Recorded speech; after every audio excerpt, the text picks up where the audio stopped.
C'est parfait, Thierry, tu peux y aller. Parfait. Écoutez, bonjour à tous. Je suis heureux de pouvoir partager avec vous ce matin sur un format d'environ une petite heure, un petit peu moins, quelques informations au sujet de ces solutions de CRM qui ont grand succès, vous vous en doutez, en particulier depuis nos confinements de mars de l'année dernière. Donc, pour ce faire, pour répondre à cette question, un CRM pour gérer ma relation client, mais pas que, je vous propose d'aborder différents sujets, 4 grands pavés. Un premier pavé autour de quel est le potentiel et les fonctionnalités d'un CRM. Donc, on va même démarrer par une définition de ce qu'est un CRM pour se mettre bien d'accord. Comment choisir un CRM? Quels sont les critères, les démarches à mener pour pouvoir faire ce type de choix?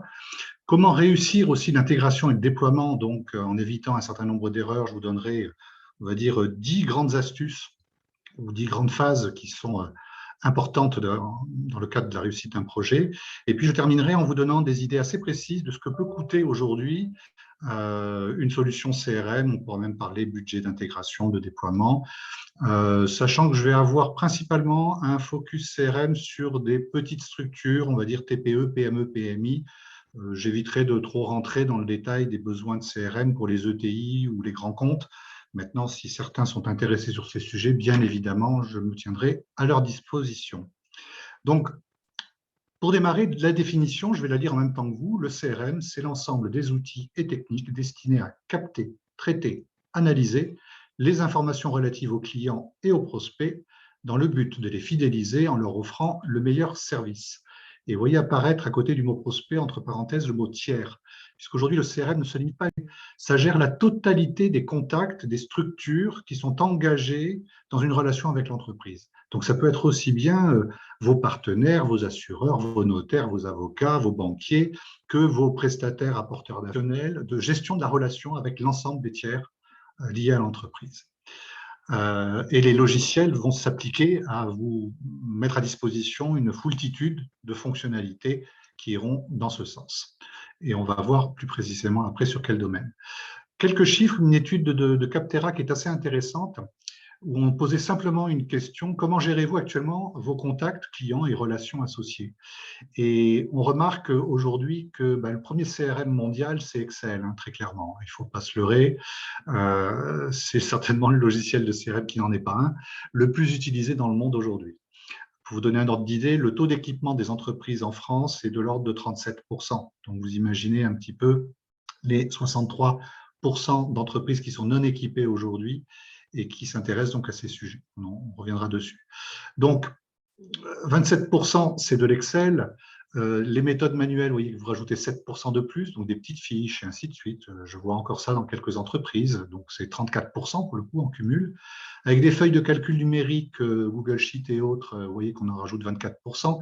Bref, il y a un pourcentage énorme encore d'entreprises qui vont gérer leur relation client de manière assez basique, voire empirique. Quel est le potentiel et surtout quelles sont les fonctionnalités d'un CRM? Dans un CRM, on va retrouver, je vous l'ai schématisé ici avec cette capture qui est intéressante, on va dire 4 grands segments qui sont en haut à gauche les services clients. Au milieu, vous voyez marqué le marketing lié à la force de vente et la gestion commerciale. Je dirais que la gestion commerciale et la force de vente sont souvent relativement assimilées.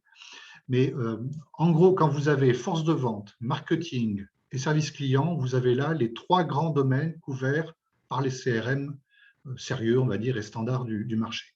Certains outils sont hyper spécialisés, force de vente marketing, par exemple, et n'intègrent pas le service client.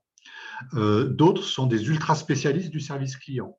Donc, quand on parle de service client, c'est ce qui va être associé à du SAV, du helpdesk, de la gestion de réclamation, de ticketing, de gestion de contrats, de parc, de matériel, et ainsi de suite. Donc, voilà, les grands domaines que vous allez retrouver dans les grandes fonctionnalités d'un CRM, vous les avez donc ici résumés. Les grandes catégories de logiciels CRM, qu'est-ce qu'on va trouver aujourd'hui comme typologie de produits? D'une part, on va trouver des produits donc très orientés force de vente. Alors là, je vous ai mis quelques logos de leaders, voire de challengers. Clairement, Salesforce est aujourd'hui l'empereur du CRM. C'est un nom dont vous avez tous entendu parler. Salesforce est un petit peu ce que SAP est à l'ERP dans les entreprises, voire plutôt dans les grandes entreprises. Salesforce fait de gros efforts pour essayer aujourd'hui de venir vers les petites entreprises, mais bon, très clairement, on trouve plutôt cette solution vers des moyennes, voire grosses et très grosses entreprises, principalement.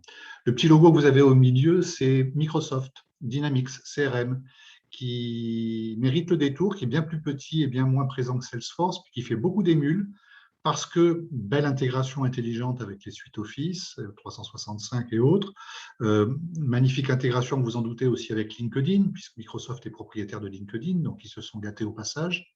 Et puis je vous ai mis un troisième éditeur qui lui est plutôt européen, qui est un Belge, qui s'appelle Effici, et qui est en train de monter en puissance de manière remarquable, en rachetant pas mal de concurrents. Ils sont aujourd'hui rentrés depuis peu dans le top 5 des éditeurs à dimension européenne. Sur les solutions dites marketing, il existe des éditeurs très marqués marketing, on va dire. Adobe, d'une part, qui est certainement un petit peu ce que Salesforce est au CRM, Adobe l'est au niveau des plateformes marketing. C'est du très haut de gamme, ce sont des budgets relativement importants. Vous avez Actito, acteur qu'on trouve en France aussi sur beaucoup d'entreprises plutôt d'assez grosses dimensions. Et puis HubSpot, que l'on va retrouver en revanche sur les entreprises de toute taille, qui fait beaucoup d'émules sur ces modules marketing, un petit peu moins quand il faut l'associer aux autres périmètres CRM, puisque là, les budgets commencent à monter de manière sérieuse, on finit par avoir des coûts quasiment équivalents à du Salesforce ou du Microsoft. Les solutions de helpdesk, j'en parlais tout à l'heure, tout ce qui est SAV, réclamation, ticketing et autres. Là, je vous ai cité deux références sur le marché français, que sont Zendesk et Freshdesk, et qui sont des solutions vraiment très sérieuses pour les gens qui ont des fortes orientations en gestion du SAV. Ensuite, il y a les solutions couteau suisse, les solutions dites tout en un, dans lesquelles vous allez retrouver des périmètres souvent même plus importants que les noms que je viens de citer. Et là, on a des acteurs européens, voire français, Ines, qui a été récemment racheté par Effici en l'occurrence. Celle-ci ou Simple CRM sont des solutions particulièrement pertinentes pour les petites et moyennes structures, voire les toutes petites structures. C'est des solutions qu'on va retrouver aussi bien chez des indépendants que des toutes petites TPE avec 2-3 postes, mais avec une capacité de pouvoir s'installer sur des grosses configurations. J'en veux pour preuve, un acteur comme Simple fait le grand écart entre des communautés entières d'indépendants ou de TPE et puis des grands comptes comme Renault Afrique, par exemple, qui a 2000 utilisateurs Simple sur l'ensemble du continent africain et qui a préféré installer Simple plutôt que Salesforce dans le cadre de ses activités sur le continent africain. Donc là, ce sont des produits avec des périmètres larges qui vont gérer tout ce que je vous ai dit en termes de domaine, la force de vente, le marketing, le SAV. Ils vont même déborder souvent et aller un peu plus loin. Ils vont intégrer la facturation. Donc, vous avez des cycles complets de facturation qui fait que vous pouvez aller jusqu'à la gestion des paiements en ligne, donc des relances. Il n'y a plus qu'un bouton pour envoyer ça dans une comptabilité. Donc là, ce sont vraiment des produits très astucieux. On pourra en reparler un petit peu après. Et puis, il y a des solutions dites verticales, métiers, qui ont des profondeurs fonctionnelles importantes, mais vous allez retrouver, alors je ne vais pas citer de nom parce que là, il y a autant de métiers que de solutions et vice-versa. Vous avez des solutions pour les experts géomètres, des solutions pour les assureurs, des solutions pour les conseillers en gestion de patrimoine et ainsi de suite. Donc, il existe une foultitude de solutions logicielles aujourd'hui pour des métiers verticaux. Ces grandes catégories, je vais vous les découper aussi de manière très simpliste en parlant des solutions dites pour les grands et puis des solutions pour les petits, sans que ce soit péjoratif.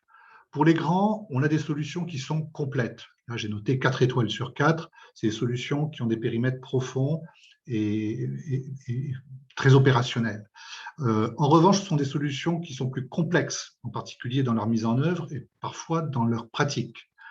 Ce sont des solutions qui demandent des temps de déploiement plus longs que des solutions pour les petits. C'est assez normal, vous vous en doutez.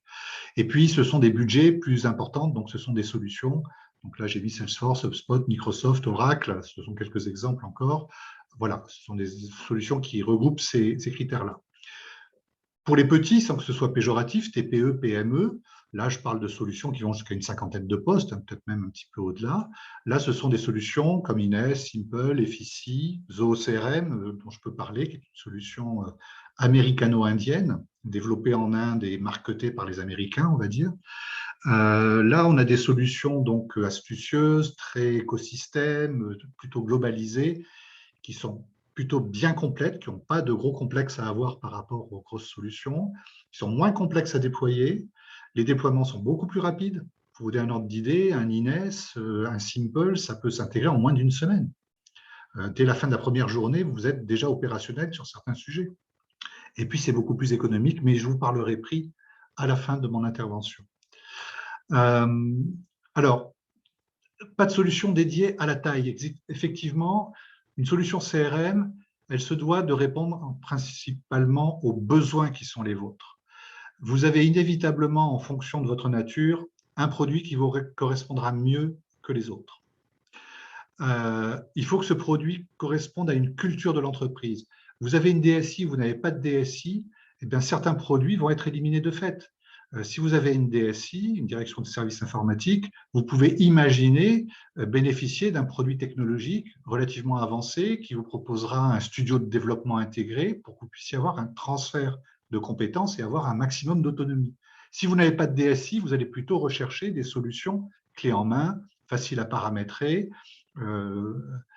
user-friendly, comme on dit, donc qui sont simples à prendre en main, mais qui vous donneront quand même toute l'attitude pour pouvoir personnaliser le produit le mieux possible. Et là, tous les produits ne sont pas égaux, évidemment. Au même titre, il y a des produits qui sont adaptés à la volonté de la direction. Je prends un exemple. Il est arrivé que dans nos missions d'aide au choix auprès des entreprises, on ait des présidents, des comités de direction qui décident de prendre un Microsoft parce que ça s'appelle Microsoft et que c'est rassurant pour leurs investisseurs, leurs actionnaires et ainsi de suite, ou qu'il y a une cohérence avec le reste de leur système d'information. Donc là, on ne cherche même pas à étudier les autres solutions, on va simplement étudier le fait que Microsoft s'installera avec intelligence dans le contexte de l'entreprise, voilà, tout simplement, parce qu'on a édicté le principe de Microsoft dans l'entreprise. Et puis enfin, il y a des solutions qui sont aussi, non pas dédiées à la taille de votre boîte, mais au budget que vous allez pouvoir y consacrer. Et vous verrez tout à l'heure, en termes de tarification, tout ce qui peut exister aujourd'hui. Petite slide rapide pour aussi vous donner une idée des différences que l'on fait entre les solutions CRM en mode SaaS et celles appelées en mode on-premise. On-premise ou en mode licence. On-premise, c'est vous installez vos licences sur des serveurs qui vous sont propres. Ou vous achetez des licences pour lesquelles vous aurez un abonnement de mise à jour annuel éventuellement, mais vous achetez un pack initial et des abonnements annuels. La solution SaaS, c'est de la location. Vous payez un prix par utilisateur et par mois. Ce prix est forfaitaire, il est maîtrisé, il évolue au gré des hausses des indices Syntec, dans le meilleur des cas, suivant les éditeurs et les intégrateurs qui vous distribuent la solution. Mais voilà, vous savez exactement où vous allez avec les solutions SaaS. Sachez qu'à l'heure d'aujourd'hui, 70% des projets CRM se vendent en mode SaaS, clairement. C'était 50% il y a encore 2-3 ans. On est à plus de 70% aujourd'hui. Et plus ça va, plus le mode SaaS a le vent en poupe. Alors, quels sont les avantages et inconvénients de ces deux offres? Vous voyez ici que les forces du mode licence, c'est de vous permettre l'autonomie, d'avoir les données au sein de votre propre entreprise, tout ça est chez vous, que vous pouvez acquérir des licences qui deviennent des investissements, donc au niveau de votre bilan financier, de votre bilan comptable, avoir de l'investissement pour certaines entreprises, c'est plus intéressant que d'avoir des frais de fonctionnement. Et puis, c'est souvent des solutions licences qui sont plutôt matures, bien maîtrisées, avec des interfaces élaborées qui vous permettront de connecter votre CRM à peu près n'importe quoi. En face de ça, les forces du mode SaaS, c'est l'accessibilité de ce mode à distance, où on n'a pas besoin de se soucier de la moindre infrastructure. C'est la simplicité d'administration de cette plateforme, qui est souvent auto-administrée. C'est le haut niveau de sécurité proposé par les éditeurs qui mettent en place aujourd'hui des systèmes de sécurité extrêmement sophistiqués, souvent beaucoup plus sophistiqués que ce que vous pourriez mettre en place dans votre propre entreprise, d'où aussi le succès de ces solutions. Ce sont des solutions très évolutives. Beaucoup d'éditeurs vous proposeront en mode SaaS de faire évoluer les versions au gré de la sortie de leur roadmap. Donc, quand une nouvelle version arrive, automatiquement, vous vous retrouvez bénéficier des nouvelles solutions. Dans un mode licence, vous êtes obligé de procéder à la mise à jour. Alors là, il y a des coûts, il y a des délais, il y a un peu plus de complexité, mais pourquoi pas. Et puis le mode SaaS, il y a un support intégré, c'est-à-dire que dans le coût mensuel par utilisateur et par mois que vous avez de votre licence, le support, la hotline sont généralement, pour quasiment tous les éditeurs, intégrés. Les faiblesses du mode licence, vous le voyez, c'est que le niveau de sécurité peut être d'un degré un peu moindre à celui que vous obtiendriez avec un éditeur en SaaS. L'évolutivité, je viens d'en parler. Vous ne pouvez pas aussi facilement upgrader vos versions. Il vous faut du service associé pour les upgrader, pour monter en version. Les interfaces, pour le coup, peuvent se retrouver un peu vieillissantes parce qu'il n'est pas rare, je rencontre énormément d'entreprises en mode licence qui ont encore des logiciels qui datent d'il y a 2, 3, 4 ans, quand ce n'est pas plus, parce qu'ils n'ont pas fait évoluer leur solution. Donc, ils ont un train de retard et ils ont des fonctionnalités non utilisées. Voilà, difficulté des migrations de version. Et les faiblesses du mode SaaS, l'hébergement peut se trouver à l'étranger. De plus en plus de clients demandent à ce que leur data soit en France ou au moins en Europe, pour être soumise aux lois européennes. Et puis, les interfaces sont parfois complexes à mettre en œuvre avec certaines solutions en mode SaaS, puisque vous n'avez pas la base de données chez vous, avec 100%, je dirais, de liberté pour pouvoir administrer votre base de données. Là, la liberté est toute relative, donc elle est comptée, et il s'agit de pouvoir travailler de concert avec l'éditeur qui héberge votre solution sur ses serveurs. Et puis la disponibilité de services qui est à vérifier selon les contrats des éditeurs. Certains ont des taux de réactivité très importants et puis d'autres un peu moindres. Tout ça se négocie généralement. 200, ce chiffre est important, c'est le nombre de solutions CRM aujourd'hui présentes sur le marché français. Très précisément, à ce jour, c'est 196. Pour vous donner un ordre d'idée, il y en avait 240 l'année dernière, il y en avait 320 l'année précédente, il y en avait 430 l'année encore avant. Donc, c'est un marché qui se réduit, qui continuera à se réduire. Et les acteurs, ils s'en créent un petit peu, mais il en disparaît beaucoup plus qu'il n'en s'en crée aujourd'hui.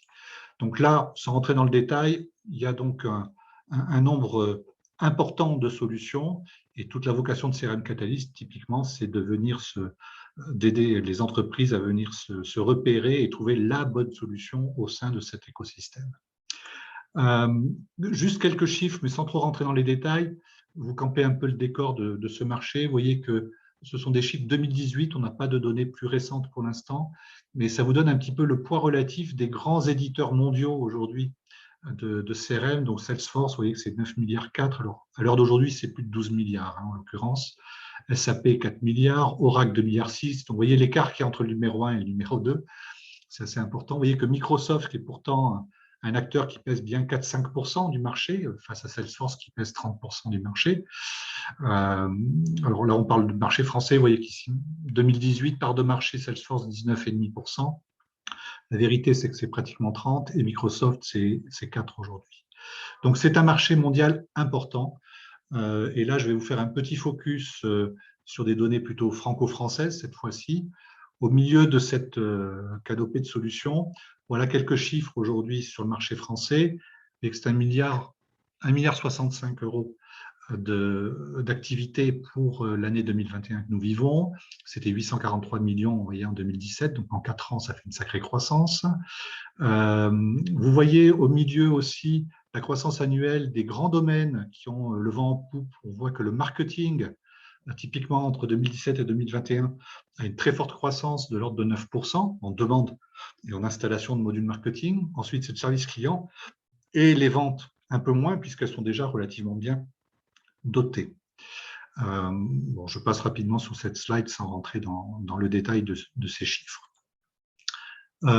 Chose importante, depuis fin 2017, toute catégorie confondue de logiciels de gestion, le CRM est le premier marché logiciel en France. C'est un point important puisque aujourd'hui, on s'équipe plus en logiciels de CRM dans les entreprises que de logiciels de comptabilité, de gestion commerciale, de RH et autres. La plupart sont déjà justement équipés, donc il est assez logique que ce soit le premier des domaines qui a le plus le vent en poupe. Ici, une slide qui présente juste le positionnement d'un certain nombre d'acteurs. Donc, je ne vais pas vous les identifier tous, mais vous voyez que tout à fait en haut à droite, en tant que leader, on retrouve bien Salesforce. En bas à droite, vous avez les produits à haute performance. Vous voyez qu'il y a une concentration assez importante de produits à forte performance. En bas à gauche, vous avez les logiciels sur secteur de niche, donc qui vont se retrouver principalement sur des hyper spécialisations sur certaines fonctionnalités. Et puis, en haut à gauche, vous avez les contenders, ce qu'on appelle les prétendants, et qui sont ceux qui vont vouloir glisser sur la droite pour aller rejoindre les leaders, et qui sont plutôt en bonne position. Et là, je vous ai pris que des acteurs de petites, moyennes entreprises, voire de grosses, moyennes entreprises, mais pas de TI et pas de grands comptes. La plupart des acteurs que vous verriez ici, si je devais les nommer, sont présents sur le marché français pour la plupart, sachant que le marché anglo-saxon est certainement le plus actif en la matière. C'est là qu'on trouve le plus de solutions et d'acteurs aujourd'hui. Alors, comment réussir son déploiement, éviter quelques erreurs j'ai synthétisé tout ça en 10 étapes. Parmi les recettes, la première, c'est le travail sur la base de données. Quand on va créer un CRM, on s'apprête à créer un référentiel unique dans l'entreprise où tout le monde va venir nourrir une information autour des contacts, des sociétés et des relations, des actions, des interactions avec l'ensemble de ces données. Donc, il est très important d'avoir une donnée le plus propre possible. Donc là, il y a tout un tas de trucs et d'astuces. Beaucoup d'éditeurs vous proposeront des outils pour importer les données, les nettoyer, les dédoublonner, et ainsi de suite, les enrichir. Donc, il y a un travail préliminaire qui peut se révéler important chez certains. Ensuite, il faut avoir une capacité à s'adapter. Vouloir créer un cahier des charges extrêmement précis pour dire à un éditeur « voilà ce que je veux dans mon CRM », ça ne sert pas à grand-chose. Très honnêtement, partez du principe qu'un logiciel de CRM est hyper structurant. Donc, épousez au maximum ce qu'il va vous proposer. Adaptez-vous à lui. S'il couvre plus de 80% de votre besoin, vous pouvez l'adopter. S'il est en dessous de 80%, il faut commencer à se poser des questions et peut-être en chercher un autre. Et tout ça, ça peut se faire au moment d'une consultation et justement d'une aide au choix. Troisième point important, il est essentiel d'avoir une disponibilité en interne, en particulier quand votre projet est un peu dimensionné, que vous vous apprêtez à déployer 8, 10, 12, 50 postes. Là, clairement, il faut qu'il y ait une petite équipe, un responsable de projet ou deux. Ils peuvent tout à fait travailler en binôme. Ils peuvent venir de services différents, du commercial, du marketing, de la production, ainsi de suite. Donc, disponibilité, et quand je parle de disponibilité, c'est engagement aussi de la direction. Un projet CRM sans engagement de la direction, c'est un projet qui est mal barré, hein, je le dis très vulgairement, mais clairement, il faut que la direction soit extrêmement motrice sur un projet CRM. Ensuite, il faut fixer son périmètre et puis ne pas vouloir déployer tous les périmètres d'un coup. On va commencer par la force de vente, on va commencer par les outils en mobilité pour des commerciaux ou pour des technico-commerciaux. On va ensuite nourrir le marketing, on finira ensuite avec un service client de ticketing. Voilà, et ça, on peut le déployer sur 6 mois, sur 10 mois, sur 1 an. Certains vont jusqu'à 1 an et demi, 2 ans pour déployer l'ensemble des périmètres. Cinquième recette, le choix de l'offre. Choisir son offre, c'est essentiel parce que vous êtes parti pour la garder au moins 10 ans. Donc, sinon plus. Donc, il est essentiel de ne pas se tromper depuis le début. Donc, vous faire accompagner, ça peut être une bonne chose. Là, je fais ma promotion au passage, bien évidemment. Mais choisir son offre parmi les 200 existantes, ne pas chercher à se rabattre systématiquement sur les leaders. Il y a une tripotée de challengers et de prétendants aujourd'hui qui sont largement suffisants, moins onéreux et qui répondront parfaitement à vos besoins. Bon, et puis après, effectivement, le choix entre mode licence et mode SaaS, que je vous ai dit, plus de 70% des cas aujourd'hui sont en mode SaaS, donc la question se pose assez peu.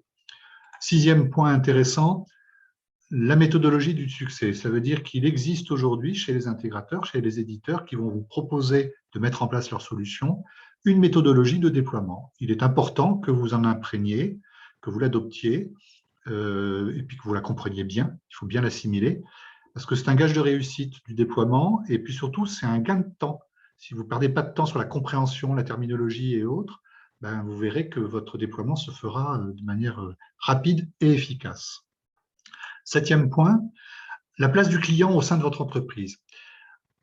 Quand on veut déployer un CRM, souvent, on se dit, ben voilà, on va récupérer toutes les données qu'on a sur les Excel, sur d'autres logiciels, sur les gestions commerciales et ainsi de suite. On récupère tout ça dans une base centralisée et on va se mettre à travailler la relation avec nos clients. Ce n'est pas tout. Il faut se poser la question de la place du client. Où est positionné le client aujourd'hui dans votre modèle ?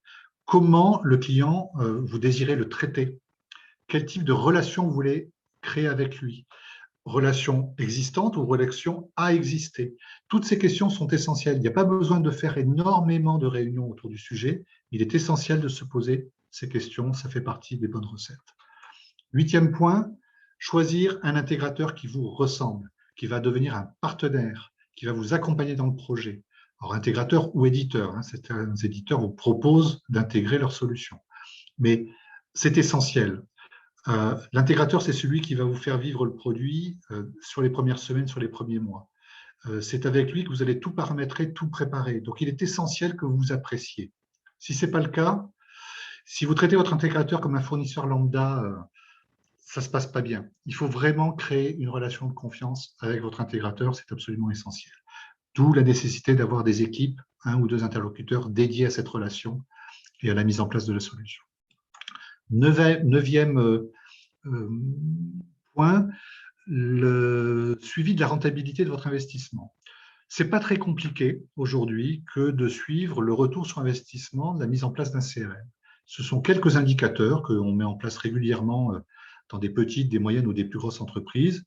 Certaines entreprises nous demandent de faire de véritables missions dans les missions de déploiement, de missions de gestion du changement avec des indicateurs de pilotage et de retour sur investissement de manière assez sophistiquée, mais il n'y a pas besoin d'aller aussi loin. Donc, on peut assez rapidement visualiser sa rentabilité sur un projet CRM.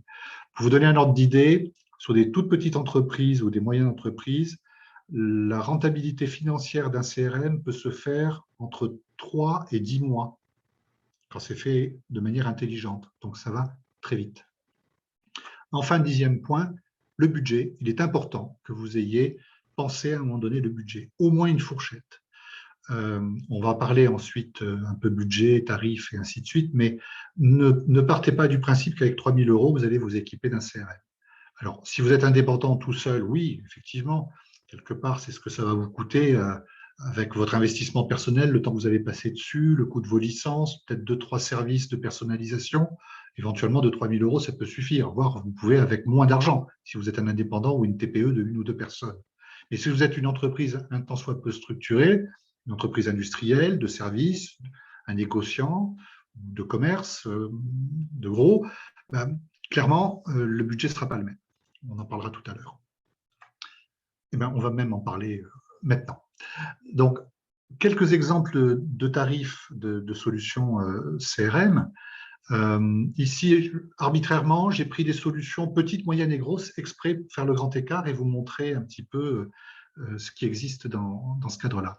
Ici, vous avez par exemple des tarifications de solutions américano-indiennes dont je parlais tout à l'heure, qui s'appelle Zoho, qui est un produit qui a le vent en poupe. On a en plus la chance ici sur le Tarn d'avoir un intégrateur Zoho de grande qualité. Je ne citerai pas son nom, mais on pourra toujours vous en parler avec Lilian si c'est nécessaire. Zoho est une solution écosystème qui va bien au-delà du CRM et le prix, on va dire, en général, d'une solution CRM digne de ce nom dans l'offre Zoho, c'est environ 50 € par utilisateur et par mois, ce qui commence à faire déjà un bon budget.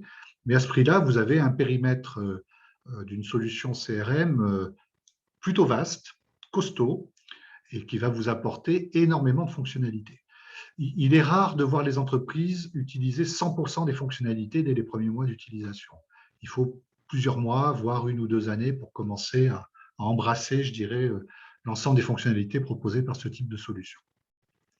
Autre solution dont je parlais tout à l'heure, Microsoft. Microsoft, c'est déjà du haut de gamme. Vous voyez que là, on se retrouve avec des tarifs par utilisateur et par mois, alors qui vont démarrer pour des licences light à une quarantaine d'euros, mais le tarif moyen, il est plutôt entre 130 et 160 € aujourd'hui par utilisateur et par mois pour avoir une solution Microsoft digne de ce nom.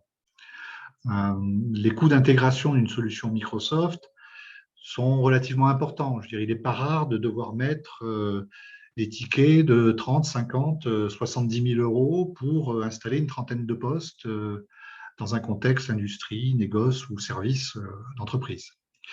Donc, voilà, on a affaire à une solution particulièrement puissante. Salesforce, qui est un peu la référence, ben, clairement, vous le voyez ici, ils le disent eux-mêmes, la version la plus populaire, l'Enterprise, est à 150 € par utilisateur et par mois. Oui, c'est cher, mais oui, ce sont les empereurs. Donc, la force de Salesforce, si je puis me permettre ce petit jeu de mots, c'est de bénéficier d'un écosystème colossal de, de petits éditeurs complémentaires. Il y a plus de 4000 offres complémentaires aujourd'hui au noyau CRM de Salesforce. Ça veut dire concrètement que vous pouvez avoir n'importe quel besoin. Dans 99% des chances, vous trouverez ce besoin couvert par une offre partenaire. Ils savent répondre à tout. Après, c'est qu'une question de coût. Donc, malheureusement, sur les petites entreprises qui s'équipent de Salesforce, au bout d'un moment, certaines viennent vers nous, par exemple, en nous disant, écoutez, Salesforce, c'est parfait, c'est très bien, mais on peut plus le payer à 190 € par utilisateur et par mois, à 210 € par utilisateur et par mois. Une fois qu'on a mis tous les petits plugins, etc., c'est trop cher, on s'en sort plus financièrement. Et bon, les Salesforce, une fois qu'on a pris le produit, ils ne vont pas vous faire des tarifs pour vous faire plaisir. Donc, c'est un abonnement et ça tombe. Donc, voilà, c'est clairement un produit qui va s'adresser à des gens qui ont des capacités budgétaires assez importantes. Alors, vous me direz, oui, mais il y a une version à 25 €. Bon, il ne faut pas se leurrer, à 25 €, vous en avez pour le prix, pour 25 €, à savoir, vous ne faites pas 30% des fonctionnalités des autres produits Challenger sur le marché, qui coûteront 30, 40 ou 50 € à côté. FICI, le belge dont je vous parlais tout à l'heure, qui grossit énormément, ben, lui, vous voyez qu'on a des solutions à 55 €, 70 €, 85 €. Voilà, ce sont des solutions très orientées B2B, des solutions très costauds. C'est un éditeur qui marque des points aujourd'hui et qui peut avoir son intérêt sur pas mal de dossiers, mais qui a juste une difficulté, c'est que comme ce sont des rachats d'éditeurs, ben, ici vous avez par exemple deux offres très différentes. D'un côté des produits FICI, Enterprise et Premium, et puis de l'autre un produit qui a été racheté en France qui s'appelle iDeal et qui s'appelle le FICI Corporate, qui est une autre plateforme complètement différente. Et puis ici, j'ai gardé cet autre Belge qui a aussi le vent en poupe, qui fonctionne très très bien, qui s'appelle Simple et qui lui a un rapport qualité-prix quasi imbattable aujourd'hui sur le marché, à 40 €, voire à 45 € si vous rajoutez 5 € de module ERP. Vous avez un produit couteau suisse tout en un qui va jusqu'à la facturation comprise, CRM, marketing, service client, facturation. Enfin, c'est assez étonnant la capacité qu'a cet éditeur à intégrer un périmètre aussi riche. Et avec des coûts de déploiement qui peuvent, dans certains cas, même frôler le zéro, dans la mesure où la totalité des supports de ce logiciel sont mis à disposition des clients en ligne, avec des tutos, des vidéos, des supports ultra documentés, complètement guidés, et tout ça depuis la solution elle-même. Voilà pour quelques exemples de solutions. Et mon timing est plutôt bon. Il me reste donc une vingtaine de minutes pour pouvoir répondre à vos questions avec plaisir. Donc Lilian, je te laisse peut-être la parole. Tout à fait. Donc, c'est le moment des questions, si vous en avez.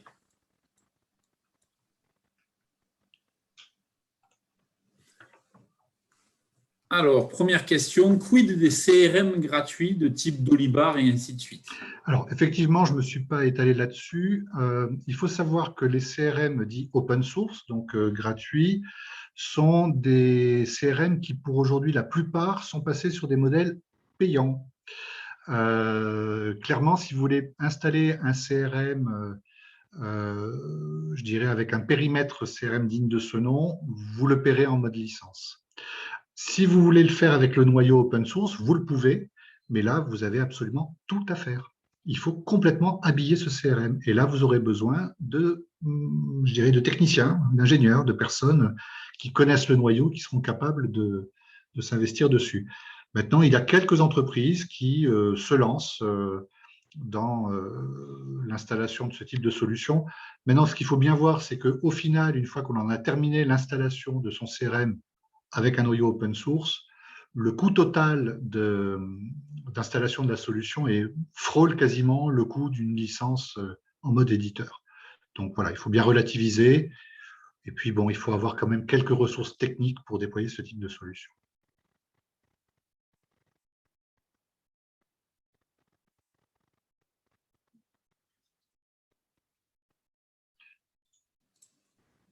On continue maintenant. Effectivement, là, il y a une question qui te concerne un peu directement, mais à peu près, quel est le coût d'un suivi par vos soins pour opter pour le meilleur choix de CRM? Aujourd'hui, une aide au choix, ce sont des missions que l'on mène sur des petites, moyennes et grosses entreprises. Pour vous donner un ordre d'idée, je vais vous donner des fourchettes. Une mission d'aide au choix, ça peut être fait pour entre 3 000 et 4 000 euros, on va dire autour de 3 500 euros pour une petite entreprise qui va avoir, je sais pas, 8-10 postes à installer. En dessous, ce n'est pas complètement proportionnel. C'est vrai que quelqu'un qui nous sollicite pour aller déployer 2 postes, à moins de 3 000 euros, il n'aura pas. Donc, généralement, il n'a pas un budget à consacrer à cette aide au choix. Donc là, on s'y prend un petit peu autrement. Mais après, une PME qui a une installation un peu plus sérieuse, 30 à 50 utilisateurs à installer sur un périmètre CRM, on peut se retrouver en moyenne avec des coûts de mission qui sont autour de 6 000 à 8 000 euros environ. Voilà. Mais à ce prix-là, vous avez effectivement le travail d'un professionnel qui va venir vous apporter une solution adéquate et qui va augmenter vos chances de succès à la fois dans le choix de la solution et dans la méthode de déploiement, puisqu'on accompagne aussi aujourd'hui les phases de déploiement de pas mal de nos clients.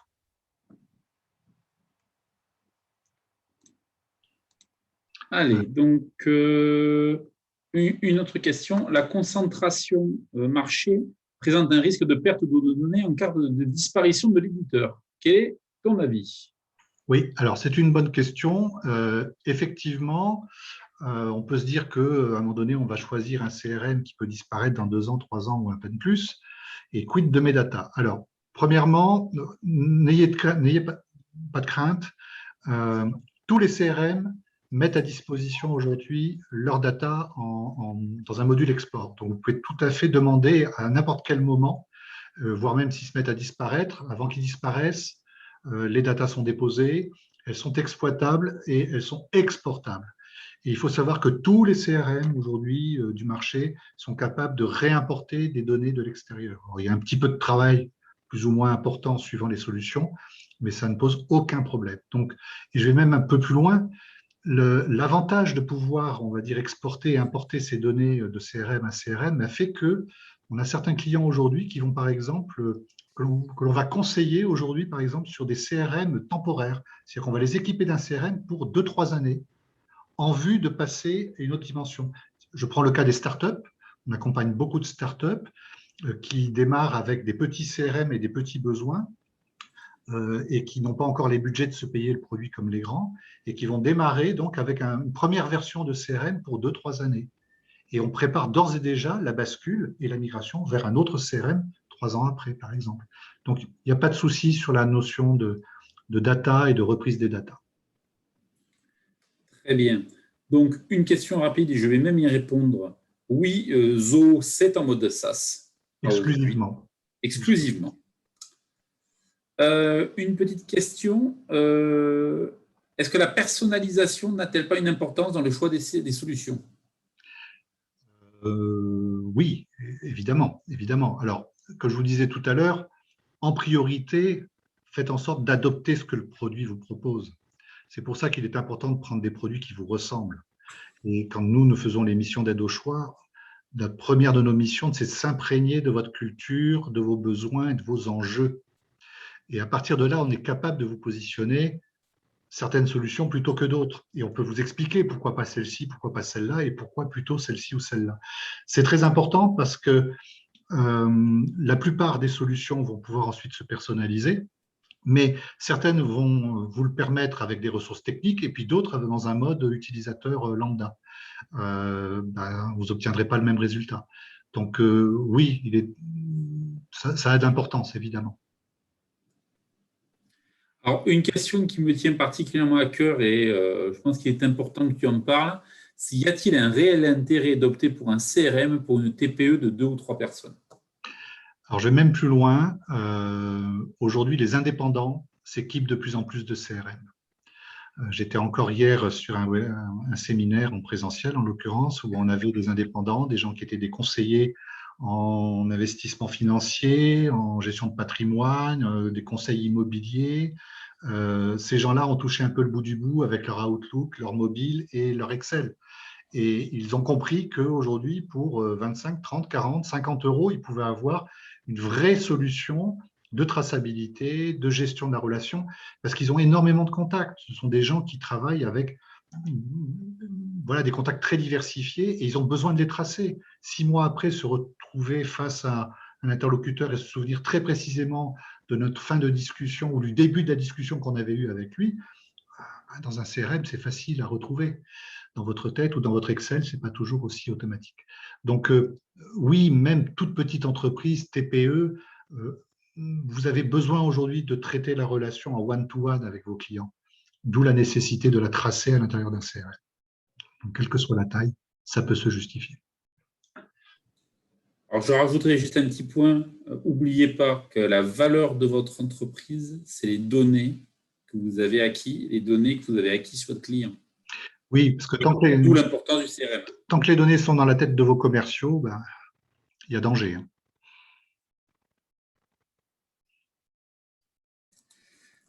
Donc, un point très, très important. Et en plus, par rapport à tout ce qui est RGPD, aujourd'hui, vous trouverez des CRM qui sont compatibles RGPD et qui vous régleront une partie du problème sur la partie logicielle. Après, à vous de voir sur la partie collecte, ce qui est notre débat. Beaucoup de prestataires en fonction des il y a beaucoup de prestataires en fonction des branches métiers qui proposent les services. Alors, qu'en pensez-vous? Je pense que la question est de se dire, est-ce qu'il faut vraiment partir sur une branche métier si j'y suis, ou opter des fois pour des solutions plus généralistes? Très bonne remarque, effectivement. De plus en plus aujourd'hui de solutions généralistes peuvent largement correspondre à des besoins métiers, puisqu'elles peuvent être ultra paramétrables.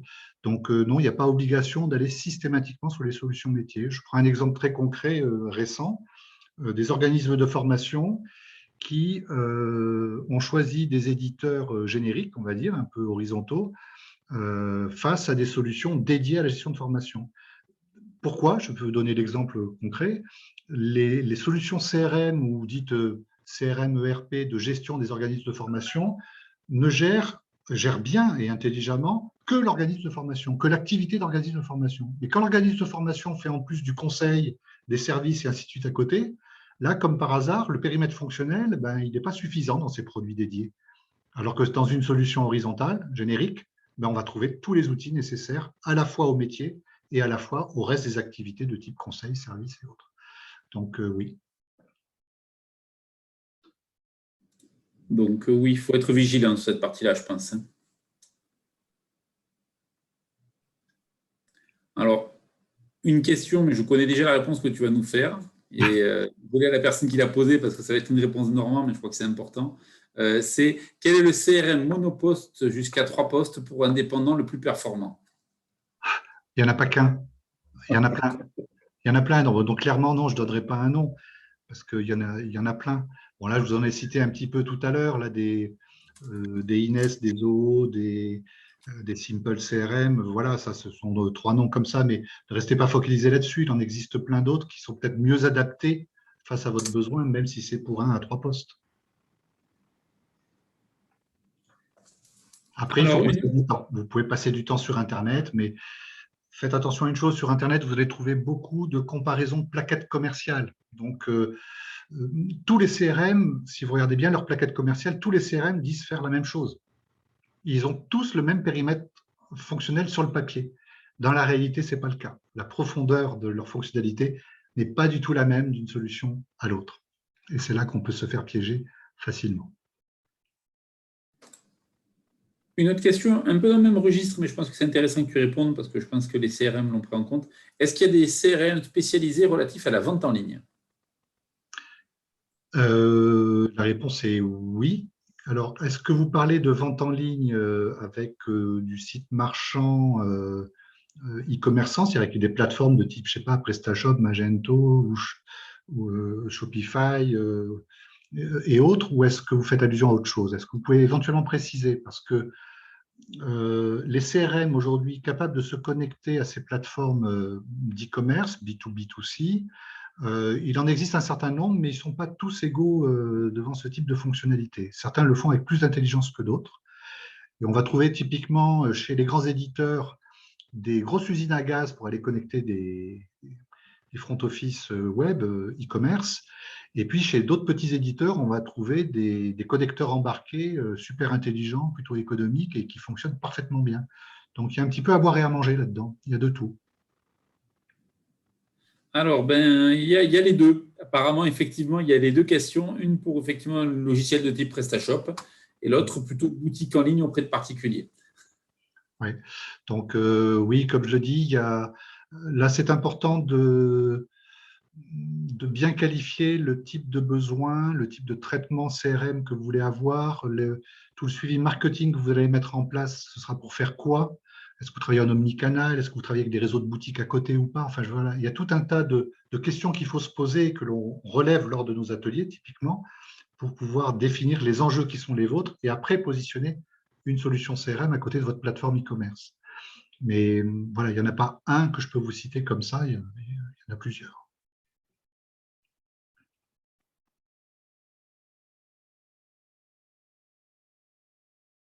Une question qui revient un petit peu à ce que tu disais tout à l'heure, c'est un CRM est-il justifié selon vous pour une jeune start-up qui crée et s'apprête à commercialiser une application innovante pour un marché de niche? Là, c'est absolument évident. Même si le start-upper est tout seul, mon conseil, c'est qu'il s'équipe immédiatement d'un CRM, même pour lui tout seul. C'est essentiel puisque le principe de la start-up, c'est de la croissance rapide. Donc, si vous n'avez pas dès l'origine tracé toute votre relation avec les quelques premiers clients que vous allez avoir, vous allez très vite vous faire dépasser. Donc oui, mon conseil, c'est dès que vous êtes start-up, prenez immédiatement un CRM, même si c'est, comme je disais tout à l'heure, un CRM Kleenex, un CRM pour 1 an ou 2, le temps de démarrer. Mais c'est essentiel, oui. Alors, une question, une bonne question. S'il y a une panne d'Internet ou technique, comment accède-t-on aux données en cas de SaaS?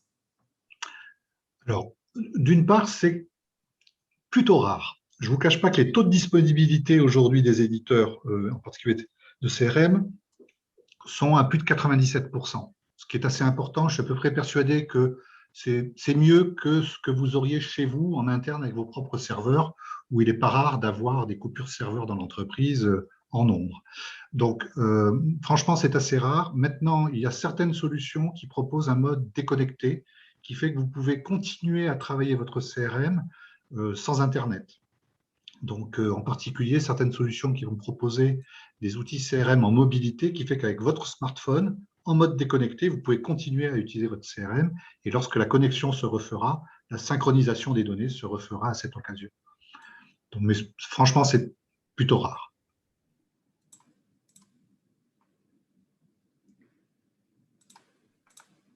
Et pour rebondir sur ce que tu dis, il y a plus de risques que vous ayez, vous, une panne d'Internet en interne Oui. que ce soit le CRM qui soit en rade.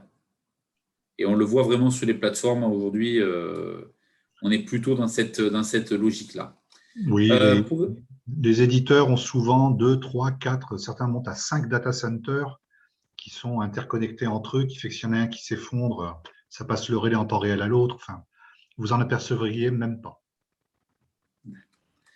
Une petite question sur ce que j'ai présenté en début de présentation, effectivement, qui est l'annuaire Presta numérique. Donc, je vous ai mis le lien dans le chat, qui a pour objectif de recenser les professionnels du numérique sur ce sujet.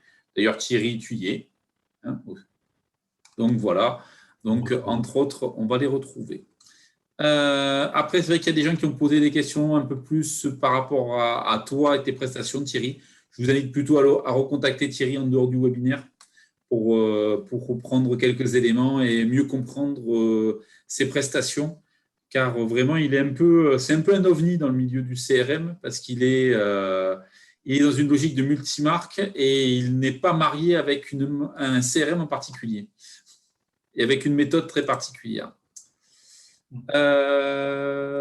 Donc, effectivement, il y a des gens qui souhaiteraient avoir un entretien privé avec toi. Donc, de toute façon, vous allez voir, on va vous envoyer la présentation, vous aurez les coordonnées de Thierry en plus et on vous le laissera communiquer avec lui. Et n'oubliez pas de remplir le questionnaire de satisfaction pour nous dire « Je veux les coordonnées de Thierry ». Sinon, vous me trouverez sur LinkedIn avec toutes les coordonnées sans aucun Oui, souci. oui, vous inquiétez pas, il s'est bien vendu. Et puis facilement, il se retrouve bien. Euh, donc effectivement, toutes ces questions-là, je préfère que vous les voyez directement avec lui, ça sera quand même mieux, par un échange de mails. Avez-vous d'autres questions en général sur la partie CRM?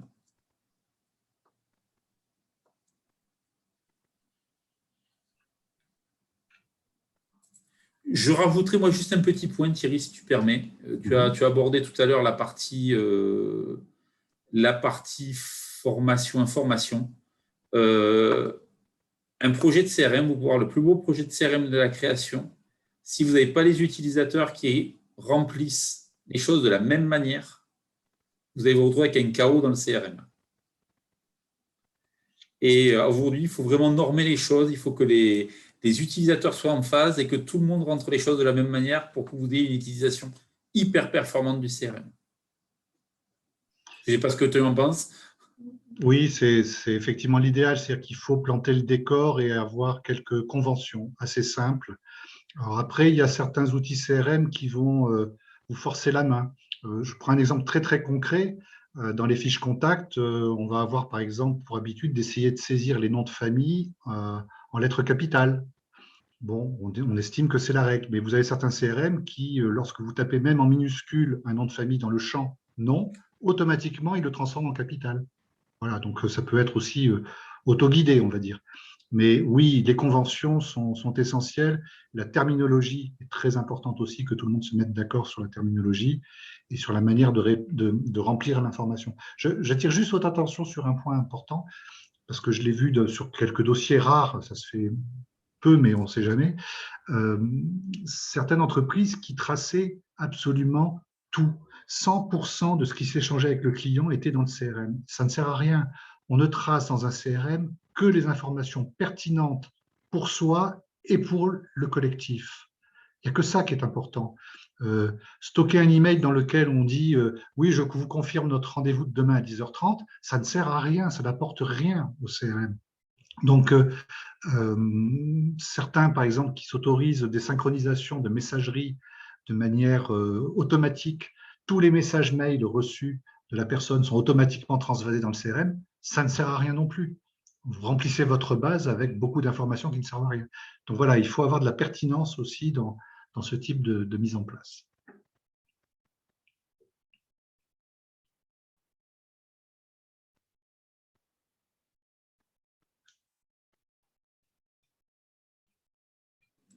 Alors, quels sont les éléments principaux permettant d'établir le ROI d'un Alors, CRM? c'est généralement, la démarche consiste à aller mettre le doigt là où ça fait mal. Je vais vous donner des exemples concrets des missions sur lesquelles on a fait des études d'ROI, par exemple, sur le temps consacré au suivi commercial. Je prends un exemple concret. Les commerciaux faisaient en moyenne 7 rendez-vous par semaine, sans CRM, avec Excel, leur PC, voilà, avec les moyens du bord, on va dire. Ils faisaient 7 rendez-vous. Quand on les a équipés du CRM, on leur a demandé effectivement de passer quasiment 2 à 3 heures par semaine de saisie, mais en contrepartie, on est passé de 7 à 11 rendez-vous par semaine. Ça veut dire que la capacité de production commerciale des équipes a sacrément augmenté. Et comme leur taux de transformation des affaires, lui, est constant, et qu'il était en l'occurrence chez eux de 47%, ben en gros, imaginez, 50% de 11 affaires, c'est mieux que 50% de 7 affaires. Et clairement, le résultat s'est fait ressentir à peine au bout de 6 mois. Donc ça, c'est un ROI extrêmement concret. Un autre ROI qu'on a pu calculer dans certaines entreprises, c'était le temps passé par les assistantes ou les assistants à transmettre de l'information ou à répondre aux sollicitations des commerciaux ou des gens du terrain. C'était effarant. Le nombre d'assistants, d'assistantes qui sont là pour qui donner l'encours du client chez qui il se trouve, répondre à sa question sur le dernier document qui lui a été envoyé, son numéro de mobile au PDG que je dois rencontrer tout à l'heure, pour le prévenir que je suis en retard. Enfin, ça n'arrête pas. Et ce temps-là, vous le traduisez en salaire chargé. À la fin d'une année, on obtient des coûts qui sont absolument énormes. Il est arrivé qu'on ait certains projets qui soient complètement financés simplement par l'économie que l'on fera sur le coût lié au travail des assistants et des assistantes. Voilà, ça c'est vraiment du concret. Donc, un projet CRM bien mené, franchement, vous pouvez très vite l'amortir. Alors, une petite réponse de sémantique. Le ROI, c'est le retour sur investissement. Return on Investment. Vous apprécierez l'accent. C'est vrai. Alors, je me suis mis sur le chat, là, pour le coup, je vois ce n'est pas pourtant le CRM qui trouve les nouveaux clients. Eh bien, vous vous trompez.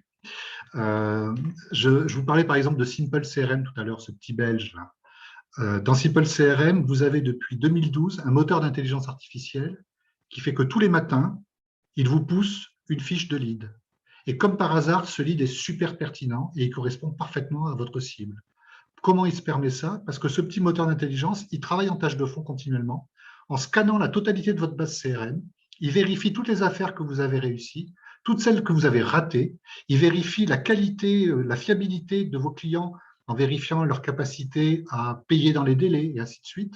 Et il va vous pousser à ce moment-là des fiches de lead tous les matins à l'intérieur d'un mail dans lesquelles vous allez vous retrouver dans un formulaire avec tout un tas d'informations financières, réseaux sociaux et ainsi de suite de ce lead. Et en un clic, vous l'importez automatiquement dans votre CRM. Voilà, ça c'est du concret et ça peut trouver des nouveaux clients. Alors après, vous avez des moteurs de ce type sur Salesforce, sur Microsoft, mais là, vous voyez, je viens de vous le citer pour un tout petit produit à 40 € à peine. Alors, je me permets juste une chose. Effectivement, il y a des gens qui nous disent oui, je voudrais bien voir les coordonnées de Thierry.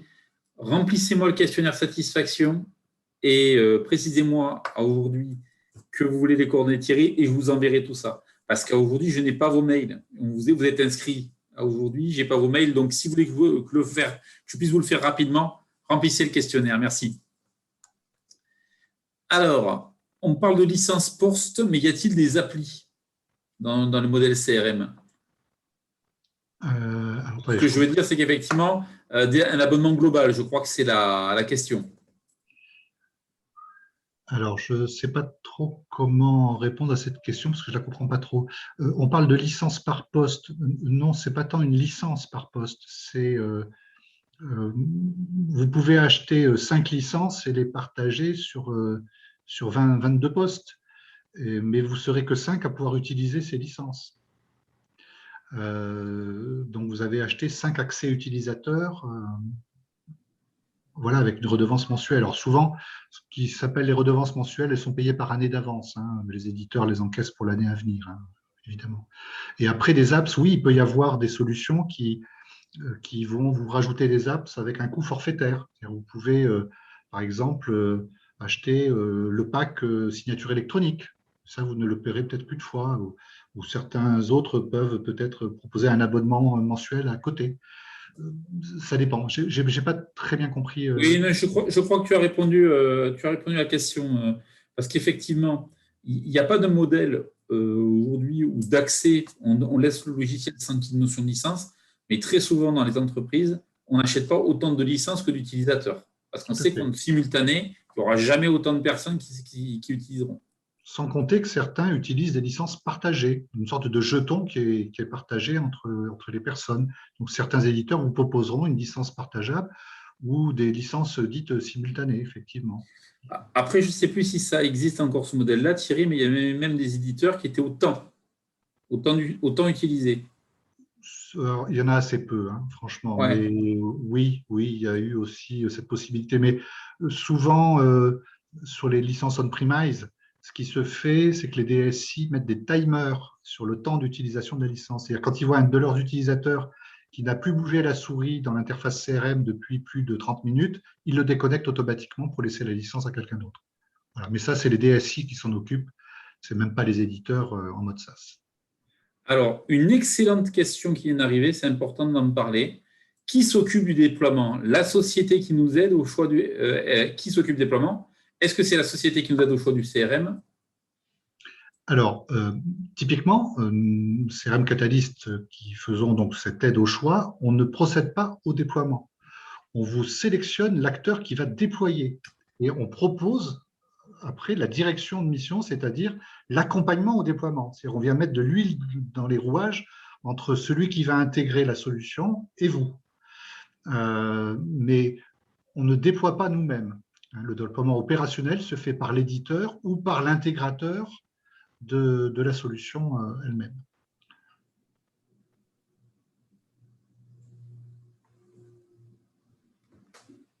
Eh bien, c'est midi 7. On est bien dans le timing. Je vous remercie à tous. Je remercie Thierry pour son intervention. Donc, comme je vous ai dit, n'hésitez pas à remplir le questionnaire de satisfaction pour qu'on vous envoie tous les éléments, ainsi de suite. Et voilà, et on espère qu'on aura répondu déjà à vos premières interrogations sur le SCRM.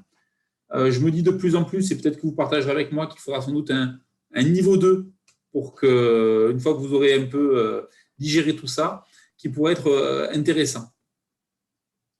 Peut-être sur des conseils pour mieux déployer son CRM en entreprise. Et ça, on en discutera avec Thierry, je pense. Tout à fait, pas de souci.